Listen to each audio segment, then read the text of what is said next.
So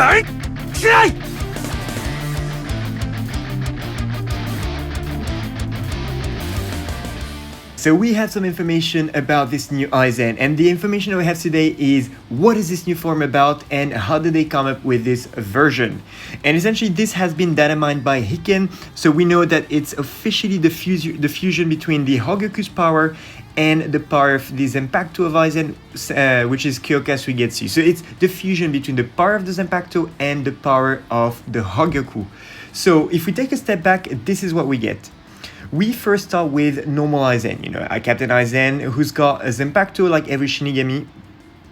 And as he fuses with the Hogyoku, he starts transcending himself. So he becomes first fusion AIZEN, second fusion AIZEN, which is this one. Then he moves to third fusion AIZEN like this. Then he moves to fourth fusion like so, which is the one that we have as Flyzen in the game. And then he evolves into this extra being, which is the fifth fusion of AIZEN, which we've never had in Bleach Brave Souls to this day, and we've been looking for this guy. Now, in between, we have no stages in between this guy and the Mugen version of AIZEN, which is that guy. All we know is that when he was fighting Mugetsu, he got to a point where, after taking in the final Getsuga Tensho, he goes back to another form and his Zanpakuto kind of disappears, and he says that he no longer needs a Zanpakuto and he has fused with his Zanpakuto. So the Hogyoku has deemed that he doesn't require a Zanpakuto anymore, so he completely removed the Zanpakuto and fused with it.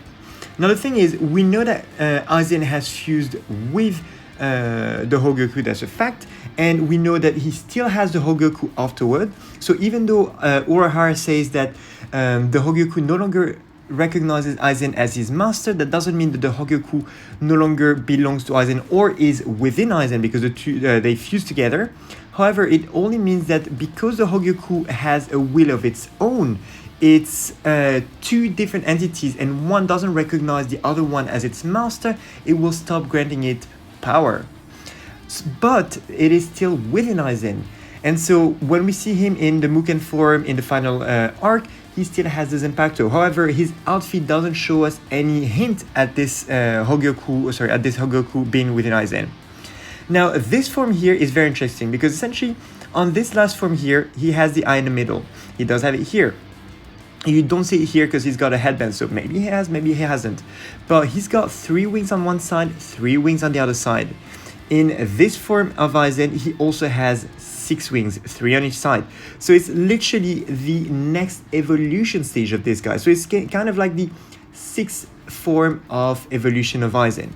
But then it begs the question, does this guy come in between here as a hypothetical new version of AIZEN, new form? Or is this a form attainable from this guy, from the Mugen version? And the idea being that as he got a lot more powerful, and this has been confirmed in the manga, basically he gained control again over the Hogyoku, and now he masters it, and this Hogyoku can actually achieve his desires again. And in this version, basically his desire would have been to transcend even further. It's like this guy has a whole galaxy inside of him. He's no longer a human part of this dimension. He transcends dimensions, and he sits across dimensions. So this is what this form kind of suggests. And what it sits visually between this one, right after this one, from the choices made.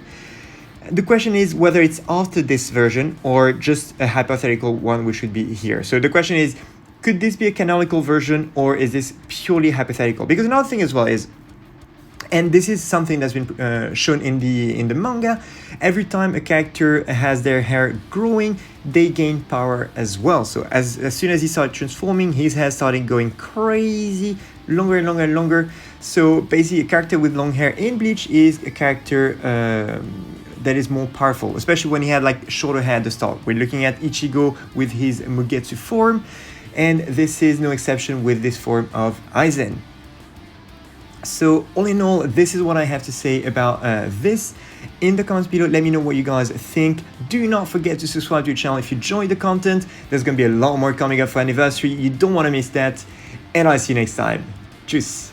Coucou les amis, alors petite vidéo pour parler de ce nouvel AIZEN. Alors, on a enfin la confirmation grâce à un datamine de Hiken que cet AIZEN, c'est en fait la fusion entre le pouvoir du Hogyoku et le Zenpakuto d'Aizen qui est Kyoka Suigetsu. Donc c'est la fusion entre les deux. On sait déjà que Aizen avait fusionné avec le Hogyoku, mais on n'avait pas idée d'une fusion entre Zenpakuto et le Hogyoku eux-mêmes, c'est-à-dire une autre fusion. Donc si on prend en fait un pas en arrière, si on repart au départ, on a le fameux Aizen capitaine avec son Kyoka Suigetsu, où il est obligé de libérer son Zenpakuto pour libérer les pouvoirs de Kyoka Suigetsu. En fusionnant avec le Hogyoku, il commence à se transformer et à obtenir un premier stade de transformation, qui n'est pas à l'image ici, puis un second stade, la forme cocon, ainsi qu'un troisième stage, un quatrième stade, où cette fois-ci, il a un œil au milieu, ainsi que des ailes de papillon. C'est la fameuse version Flyzen dans Bleach Responsibly, où on voit le Hogyoku vraiment net au milieu, ainsi que le fameux trou de holo.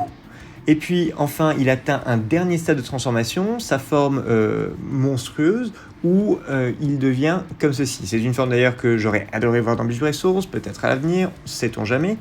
Mais en tout cas, cette forme n'est pas disponible dans Bleach Breakthroughs.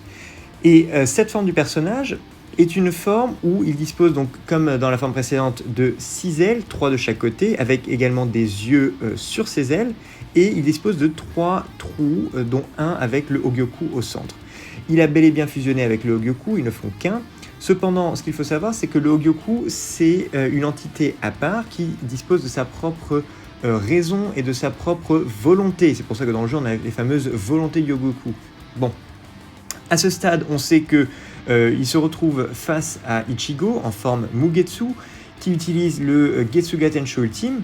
Et à ce moment-là, il revient à un état un peu plus humain, ou humanoïde, et on voit que son Zenpakuto commence à disparaître progressivement. Et c'est à ce moment-là que Aizen annonce que le Hogyoku a déterminé qu'Aizen n'avait plus besoin d'un Zenpakuto, tellement il était devenu supérieur, et c'est pourquoi il était en train de fusionner avec ce Zenpakuto. Cependant, au même moment, le sceau d'Urahara commence à fonctionner, et du coup, on ne voit pas le stade d'évolution suivant du Aizen. Néanmoins, ce qui se passe, c'est qu'à ce moment-là, Urahara dit que le Hogyoku ne reconnaît plus Aizen comme son maître, mais ça ne veut pas dire que le Hogyoku ne fait plus partie d'Aizen. Le Hogyoku a fusionné avec Aizen. Ce sont deux entités dans un même corps.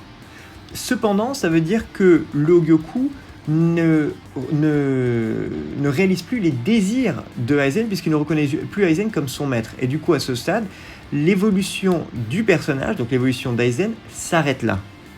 Mais ça ne veut pas dire qu'il a perdu son Hogyoku. Et donc, le Hogyoku fait toujours partie d'Aizen, et du coup, quand on passe dans le territoire du manga, avec le fameux Aizen en version Muken, la prison du Muken, bien que son habit ne laisse pas transparaître la moindre présence de Hogyoku, il dispose quand même du Hogyoku quelque part dans sa poitrine.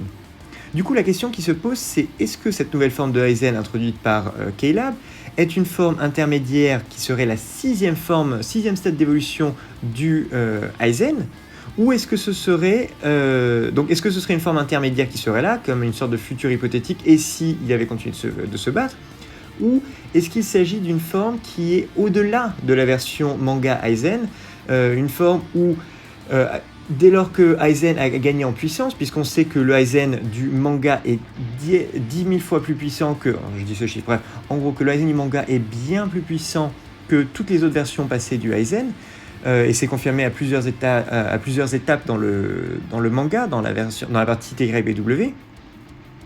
Est-ce qu'à ce moment-là, il n'a pas regagné l'ascendant sur le Hogyoku, et l'idée, c'est que s'il avait eu besoin d'un surcroît de puissance, à ce moment-là, il aurait pu faire appel à cette nouvelle forme de transformation.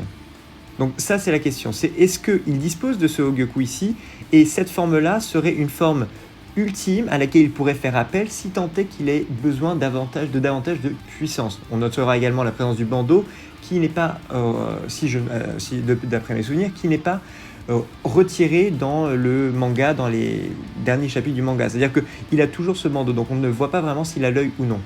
Maintenant, on peut deviner que l'œil n'apparaît que en mode de transformation. Donc, simplement, voilà, c'était ça la discussion que je voulais ouvrir dans cette vidéo, c'est est-ce qu'il s'agirait d'une forme intermédiaire hypothétique ou une forme postérieur, potentiellement hypothétique, mais qui pourrait également être canon, puisque cela a été supervisé par Tite Kubo. Voilà. Maintenant, on sait qu'il a fusionné avec donc, le Zanpakuto, et que le Zanpakuto a fusionné avec le Hogyoku, ce qui laisse supposer ceci. C'est-à-dire que d'un côté, il y avait fusion entre le Shinigami et le Hogyoku, avec les pouvoirs de Holo, ça c'est une chose. Mais pendant tous ces stades-là, on avait Shinigami fusionné avec un Holo, mais qui était accompagné d'un sabre de Shinigami. Du coup, dès lors que le sabre fusionne également avec la double entité fusionnée, c'est là qu'on obtient une nouvelle forme. Et c'est pour ça aussi que dans le manga, on ne voit pas AIZEN avec un Zanpakuto, on le voit les mains libres. Ce qui laisse suggérer que cette forme-là, la nouvelle, se rapproche davantage de celle-ci que de celle-là. Voilà, c'est tout pour cette vidéo. Dans les commentaires en dessous, dites-moi ce que vous pensez de cette présentation, de ce sujet, de ce dont on vient de parler. Si vous êtes nouveau sur la chaîne, n'oubliez pas de vous abonner, ça fait toute la différence. On va avoir pour l'anniversaire tout un paquet de vidéos qui vont dropper sur la chaîne. Donc voilà, je compte sur vous, abonnez-vous, lâchez un petit like et je vous dis à plus dans une prochaine vidéo. Salut les amis.